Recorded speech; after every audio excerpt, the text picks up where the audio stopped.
আসসালামু আলাইকুম, মহসিনা শাওন আপনাদের সবাইকে আমন্ত্রণ জানাচ্ছি এনটিভি সন্ধ্যার খবরে। রাষ্ট্রপতি মোহাম্মদ শাহাবুদ্দিন ও প্রধান উপদেষ্টা ডক্টর মোহাম্মদ ইউনূসের সাথে সৌজন্য সাক্ষাৎ করেছেন সেনাবাহিনী প্রধান জেনারেল ওয়াকারুজ্জামান। চীন সফর থেকে ফিরে সেনাবাহিনী প্রধান বঙ্গভবনে দেখা করেন রাষ্ট্রপতি মোহাম্মদ শাহাবুদ্দিনের সাথে।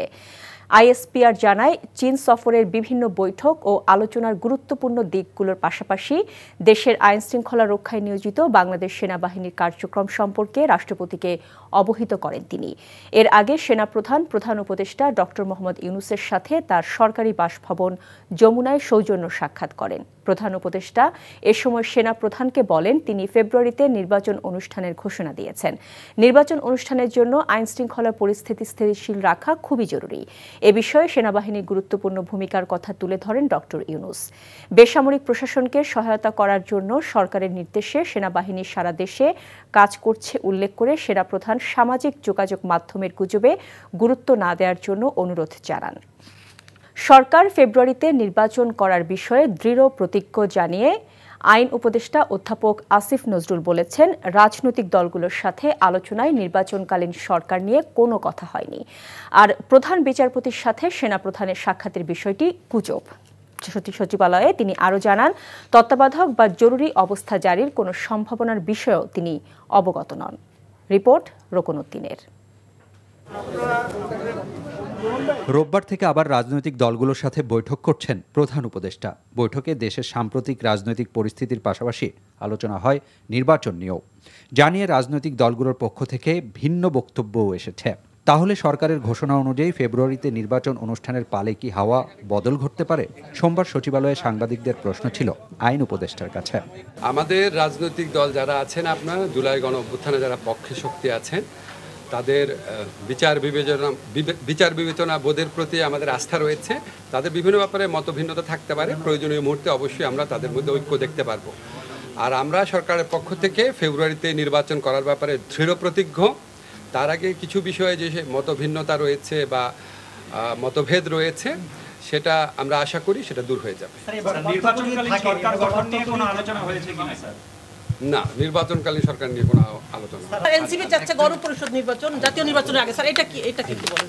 এত এনসিপির মানে দলীয় বক্তব্য। এটা এনসিপির দলীয় বক্তব্য নিয়ে আমার বলার কিছু না। আমি সরকারের বক্তব্য যেটা সেটা বললাম। এরই মধ্যে রোববার প্রধান বিচারপতির সাথে সেনাপ্রধান সাক্ষাৎ করেছেন বলে খবর ছড়িয়ে পড়ে সামাজিক যোগাযোগ মাধ্যমে। বিষয়টিকে গুজব বলে জানান আইন উপদেষ্টা। আর্মি চিফ প্রধান বিচারপতির সাথে দেখা করেছেন, এই ধরনের কোনো তথ্য আমার জানা নাই। আমি দু একটা পত্রিকায় দেখেছি, আর অনলাইনে এটা নিয়ে নানান গুজব গুঞ্জন হয়েছে দেখেছি। এসব গুজব গুঞ্জন নিয়ে বিচলিত হওয়ার মতো কিছু নাই। আমি এই ধরনের কোনো সম্ভাবনার ব্যাপারে অবগত না। এ সময় তার কাছে সাংবাদিকরা জানতে চান, দেশের আইন শৃঙ্খলা পরিস্থিতি সরকারের নিয়ন্ত্রণে আছে কিনা। বিপ্লব পরবর্তী পরিস্থিতিতে সমাজে বিভিন্ন রকমের অস্থিরতা থাকে, এবং এই সমস্ত অস্থিরতার প্রেক্ষিতে আইন শৃঙ্খলা পরিস্থিতি মাঝে মাঝে যে আপনার অবনতি ঘটে, সেটা আপনার যতই দুঃখজনক হোক, হতাশাজনক হোক, এটা খুব অস্বাভাবিক বলে মনে করি না। আমরা এরকম সিচুয়েশন আগে ট্যাকেল করেছি, আবার ভালো হয়ে গেছে, ইনশাল্লাহ ভালো হবে। পরিস্থিতি যাই হোক, সরকার শেষ পর্যন্ত নিয়ন্ত্রণ করতে পারবে বলেও আশাবাদ জানান আইন উপদেষ্টা। Rokonuddin, NTV news, Dhaka. বাংলাদেশে অবাধ, সুষ্ঠু ও শান্তিপূর্ণ নির্বাচন দেখতে চায় যুক্তরাষ্ট্র। তবে নির্দিষ্ট কোনো রাজনৈতিক দল বা ব্যক্তিকে সমর্থন নয়, বরং জনগণের সিদ্ধান্তকে সম্মান জানিয়ে মার্কিন সরকারের সহযোগিতা থাকবে বলে জানিয়েছেন ঢাকাস্থ মার্কিন দূতাবাসের chargé d' affaires Tracey Ann Jacobson. দুপুরে প্রধান নির্বাচন কমিশনার এম নাসির উদ্দিনের সাথে বৈঠক শেষে এসব কথা বলেন তিনি। আর সিএসি জানিয়েছেন, নির্বাচন নিয়ে সরকারের পক্ষ থেকে কোনো চাপ নেই। আরাফাত ইসলামের রিপোর্ট। রাজধানীর আগারগাঁওয়ে নির্বাচন কমিশন কার্যালয়ে মার্কিন চার্জ দি অ্যাফেয়ার্সের সাথে বৈঠক করেন সিইসি। বৈঠক শেষে জ্যাকবসন বলেন, একটি শান্তিপূর্ণ ও অংশগ্রহণমূলক নির্বাচনের জন্য যুক্তরাষ্ট্রের সহযোগিতা অব্যাহত থাকবে। তবে দেশের চলমান রাজনৈতিক পরিস্থিতি নিয়ে গুজব ও ষড়যন্ত্র তত্ত্ব প্রসঙ্গে উদ্বেগ জানান তিনি। বাংলাদেশের আসন্ন নির্বাচন নিয়ে যুক্তরাষ্ট্র সরকার কোনো রাজনৈতিক দল বা ব্যক্তিকে সমর্থন করে না। অধ্যাপক ইউনূসের নেতৃত্বাধীন অন্তর্বর্তী সরকার এবং নির্বাচন কমিশনকে যুক্তরাষ্ট্র সহযোগিতা করবে। আগামী বছরের শুরুর নির্বাচনটি হবে শান্তিপূর্ণ ও অংশগ্রহণমূলক, যা বাংলাদেশের জনগণের আশা আকাঙ্ক্ষা পূরণ করবে বলে আমরা আশা করি। পরে সিইসি বলেন, সর্বশক্তি দিয়ে সুন্দর নির্বাচন আয়োজন করা হবে। দেশের স্বার্থে সব রাজনৈতিক দল শেষ পর্যন্ত নির্বাচনী সমঝোতায় আসবেন বলেও আশা প্রকাশ করেন তিনি। জানান, নির্বাচন নিয়ে সরকারের পক্ষ থেকে কোনো চাপ নেই। আমি বিশ্বাস করি দেশের স্বার্থ ওনাদের সবার বিবেচনায় উপরে। আমাদের রাজনৈতিক দলগুলো দেখবেন আপনি শেষ পর্যন্ত একটা আন্ডারস্ট্যান্ডিং আসবে। মাননীয় প্রধান উপদেষ্টা উনি সম্পূর্ণ স্বাধীনভাবে যাতে ইলেকশন কমিশন কাজ করতে পারে এ পর্যন্ত উনি সেই ব্যবস্থায় রেখেছেন। কোনো ধরনের কোনো প্রভাব বিস্তার তো আমাদের মাননীয় প্রধান উপদেষ্টা দপ্তর থেকে আমরা পাইনি। আগামী নির্বাচনে কালো টাকার ব্যবহার যতটুকু কমানো যায় সেজন্য ব্যবস্থা নেওয়ার কথাও বলেন তিনি। কালো টাকার যে ব্যবহারটা যথাসম্ভব কমানো, এটা বন্ধ তো আর করতে পারবো না। আরাফাত ইসলাম, এনটিভি নিউজ, ঢাকা। সংস্কার ছাড়া অবাধ ও গ্রহণযোগ্য নির্বাচন ঝুঁকির মুখে পড়ার আশঙ্কা করেছেন নাগরিক সমাজের প্রতিনিধিরা। গণ অভ্যুত্থানের বছর পেরিয়ে গেলেও এখনও সংস্কারের ব্যাপারে সিদ্ধান্ত না হওয়াকে সরকারের ব্যর্থতা হিসেবে দেখছেন তারা। এমন বাস্তবতায় সরকার পথ হারিয়েছে কিনা সেই প্রশ্নও তোলেন অর্থনীতিবিদ, গবেষক ও নির্বাচন বিশেষজ্ঞরা। নাগরিক প্ল্যাটফর্ম আয়োজিত সংস্কার নিয়ে আলোচনার সভায় এসব মন্তব্য উঠে আসে। সাদরিনা খন্দকারের রিপোর্ট। শেখ হাসিনার একতরফা শাসনের জাতাকলে পড়ে দেশের নির্বাচন ব্যবস্থা, প্রশাসন, বিচার ব্যবস্থা ও অর্থনীতি ধ্বংস হয়ে যায় বলে মন্তব্য করেন নাগরিক সমাজের প্রতিনিধিরা। রাজধানীর গুলশানে সংস্কার আলোচনায় তারা বলেন, গণ অভ্যুত্থানের পর ঘটা করে সংস্কার কমিশন গঠন হলেও বাস্তবে ফলাফল শূন্য। আমরা সকলেই যে সহানুভূতি, ভালোবাসা, ভক্তি নিয়েছিলাম সেখানে কোথায় যেন একটা মোহভঙ্গ হয়েছে এবং এই মোহভঙ্গ কিন্তু আমাদের যে সংস্কার প্রক্রিয়াকে অনুধাবন করার জন্য বড় ধরনের শিক্ষা দিয়েছে।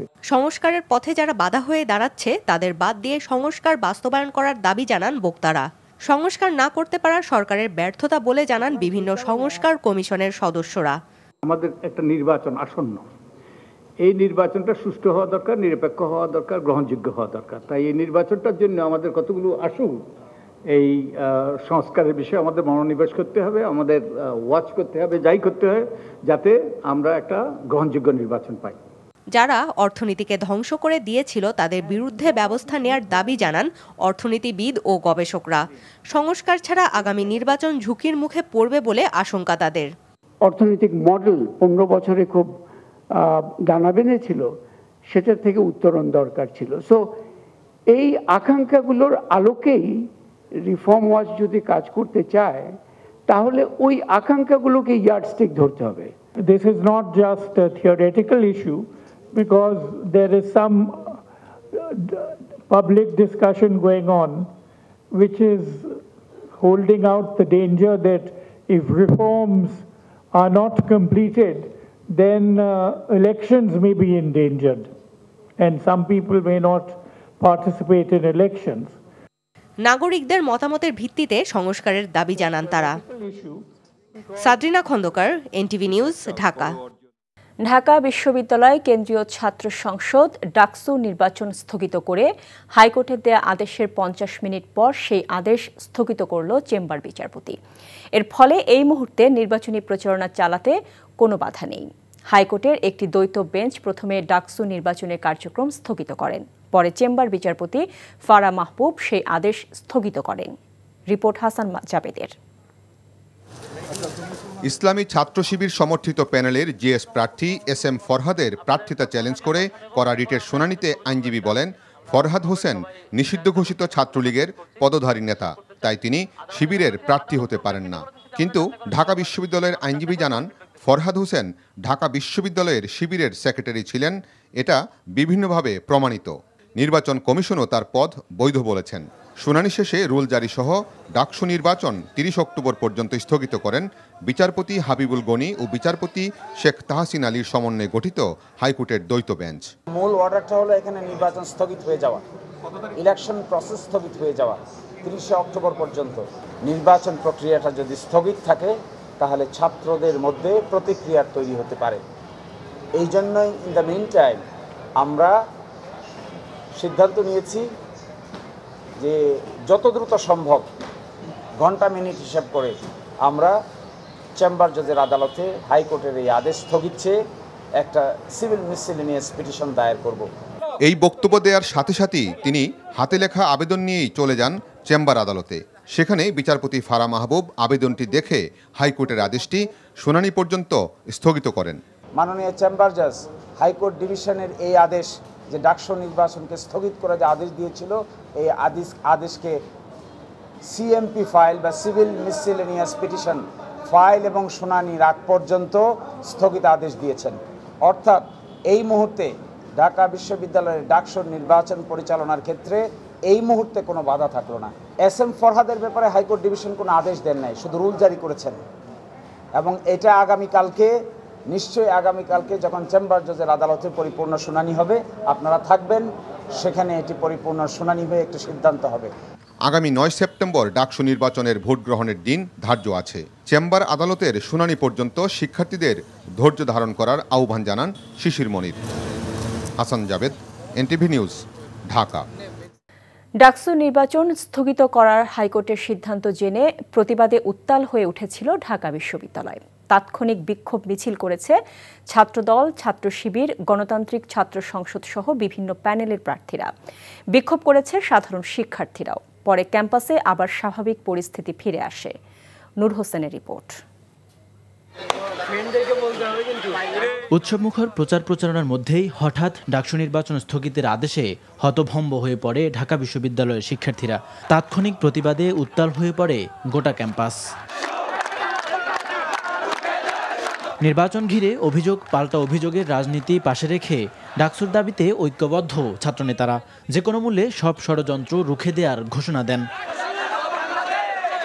ডাকসু নির্বাচন 9 তারিখে হবে এবং সেই 9 তারিখ এই কালচারাল ফেসিসদের বিরুদ্ধে শিক্ষার্থীরা লাল কার্ড দেখাবে এবং শিক্ষার্থীদের জয় হবে। এই ডাকসু নির্বাচনে কোনো হার জিত নাই, যে জিতুক শিক্ষার্থীরা বিজয়ী হবে, জুলাই বিজয়ী হবে। স্পষ্টভাবে এই অপরাজয় বাংলার পাদদেশ থেকে স্পষ্টভাবে জানিয়ে দিতে চাই, ডাকসু নির্বাচন রাইটটামি হবে, সেটাকে বাধাগ্রস্ত করার সক্ষমতা কারোর না। এটা কেবলমাত্র নির্বাচন এবং আনন্দ না, এইটা হলো আপনার ভবিষ্যতে ঢাকা বিশ্ববিদ্যালয়ের আপনার অধিকার রক্ষার আন্দোলন। বিক্ষোভের মধ্যেই হাইকোর্টের আদেশ স্থগিতের খবর এলে উপাচার্যের বাসভবনের সামনে থেকে অবস্থান কর্মসূচি প্রত্যাহার করে শিক্ষার্থীরা। এদিকে আবাসন সংকট মুক্ত নিরাপদ ক্যাম্পাস গড়তে 36 দফা ইশতেহার ঘোষণা করেছে ছাত্র শিবির সমর্থিত প্যানেল। নিরাপদ ক্যাম্পাস, আবাসন সংকট সমাধান, নারী শিক্ষার্থীদের নিরাপত্তা, চিকিৎসা সুবিধা ও স্বাস্থ্যসম্মত খাবার, উন্নত পরিবহন এবং ক্যারিয়ার গঠনের পর্যাপ্ত তথ্য সেবা বা অ্যাক্সেস টু ক্যারিয়ার রিসোর্সেস, এই 6টা জিনিস আমরা বাস্তবায়ন করার জন্য প্রতিজ্ঞাবদ্ধ থাকব। আইনি লড়াই চালানোর পাশাপাশি নির্ধারিত সময়ে ডাকসু নির্বাচন আয়োজনের কথা জানিয়েছে ঢাকা বিশ্ববিদ্যালয়। নূর হোসেন, NTV নিউজ, ঢাকা। নিষিদ্ধ আওয়ামী লীগের অপতৎপরতা বন্ধে বিক্ষোভ মিছিল করেছে জাতীয় নাগরিক পার্টি এনসিপি। বিকেলে রাজধানীর ধানমন্ডি 3-এ আওয়ামী লীগের কার্যালয়ের সামনে জড়ো হন নেতাকর্মীরা। পরে মিছিল নিয়ে ধানমন্ডির বিভিন্ন সড়ক প্রদক্ষিণ করেন। এনসিপি ধানমন্ডি থানা উদ্যোগে আয়োজিত মিছিলে নেতারা বলেন, ঝটিকা মিছিলের মাধ্যমে জনমনে আতঙ্ক তৈরি করেছে আওয়ামী লীগ। অপকর্মের সঙ্গে জড়িতদের দ্রুত আইনের আওতায় আনার দাবি জানানো হয়। দেশে আওয়ামী লীগকে রাজনীতি করতে দেওয়া হবে না বলেও হুঁশিয়ারি দেন নেতারা। প্রতিবন্ধীদের সহায়তার নামে সূচনা ফাউন্ডেশন খুলে স্বৈরাচার শেখ হাসিনার মেয়ে সাইমা ওয়াজেদ পুতুলের বিরুদ্ধে 450 কোটি টাকা আত্মসাতের প্রমাণ পেয়েছে দুদক।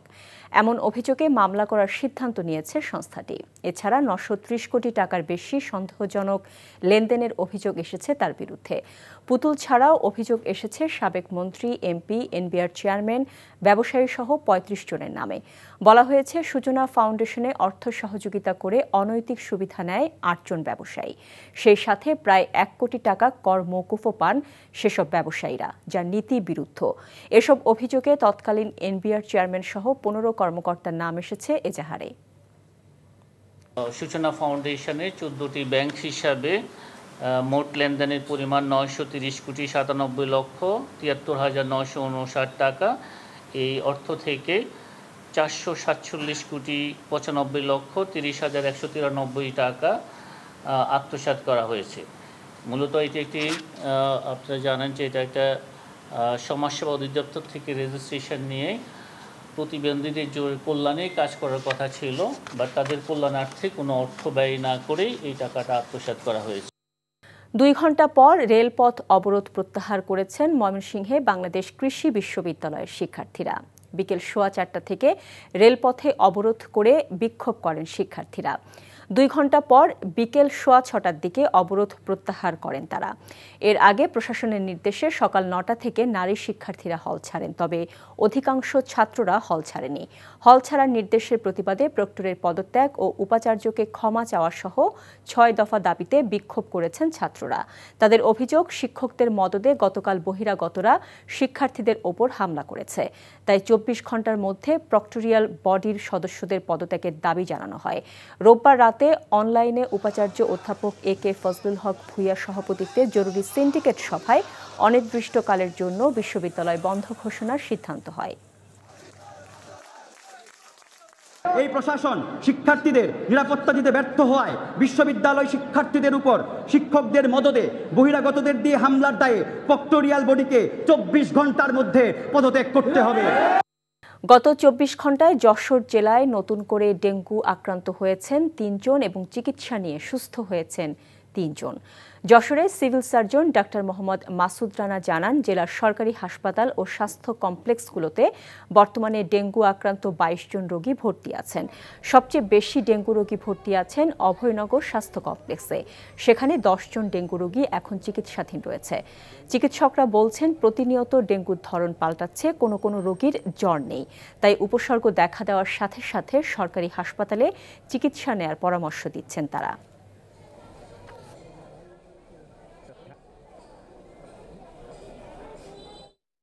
অক্টোবরের প্রথম সপ্তাহে আয়োজিত হবে বিসিবি নির্বাচন, গঠন করা হবে 3 সদস্যের কমিশন।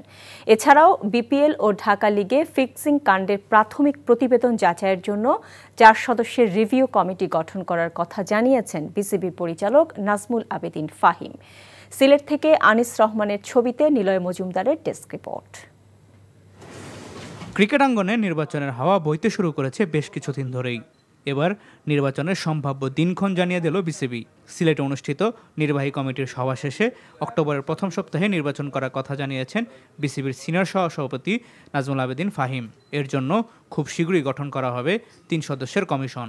বাইরে এখনো গঠন করা হয়নি, ইলেকশন সেটা প্রেসিডেন্টের উপর ছাড়া হয়েছে নাম রেকমেন্ড করার জন্য, বাট 3 সদস্য বিশিষ্ট একটা ইলেকশন কমিশন গঠিত হবে এবং আমার ধারণা আমরা হয়তো 2-1 দিনের মধ্যেই সেটা জানতে পারবো। এছাড়া বিপিএল ও ঢাকা লিগের ফিক্সিং কাণ্ডের প্রাথমিক প্রতিবেদন পর্যালোচনা করার জন্য 4 সদস্যের কমিটি গঠন করেছে বিসিবি। 4 সদস্য বিশিষ্ট একটা টিম গঠন করা হয়েছে যারা এটা রিভিউ করবে এবং বিসিবির এখন করণীয় কি, এখানে যেই রেকমেন্ডেশনস আছে বা যে বিষয়গুলো উঠে এসেছে সেই পরিপ্রেক্ষিতে বিসিবির করণীয় কি সেটা বিসিবিকে জানাবে। এখানে ডেফিনেটলি লিগ্যাল সাইডের লোকজনই থাকবে যারা মুখ্য ভূমিকা পালন করবে। পরবর্তী 3 আসরের জন্য যুক্তরাষ্ট্র ভিত্তিক প্রতিষ্ঠান আইএমজেকে বিপিএল আয়োজনের দায়িত্ব দিয়েছে বিসিবি। প্রতিষ্ঠানটির আইপিএল আয়োজনে অভিজ্ঞতা আছে। এছাড়াও আম্পায়ারদের দক্ষতা বাড়াতে 2 বছরের জন্য সাইমন টফেল ও স্থানীয় কোচদের সঙ্গে কাজ করতে অস্ট্রেলিয়ার অ্যাশলে রসকে নিয়োগ করার সিদ্ধান্ত নিয়েছে বিসিবি। নীলা মজুমদার, এনটিভি স্পোর্টস ডেস্ক। এই ছিল সন্ধ্যার খবরে। এই খবরের ভিডিও সহ আপডেট জানতে ভিজিট করুন এনটিভি অনলাইন www.ntvpd.com। এছাড়াও এনটিভি জনপ্রিয় সব অনুষ্ঠান ও খবরের আপডেট জানতে ভিজিট করুন আমাদের ইউটিউব ও ভেরিফাইড ফেসবুক পেজ। রাত 10:30টায় রাতের খবর দেখার আমন্ত্রণ রইল। এতক্ষণ সাথে থাকার জন্য সবাইকে ধন্যবাদ।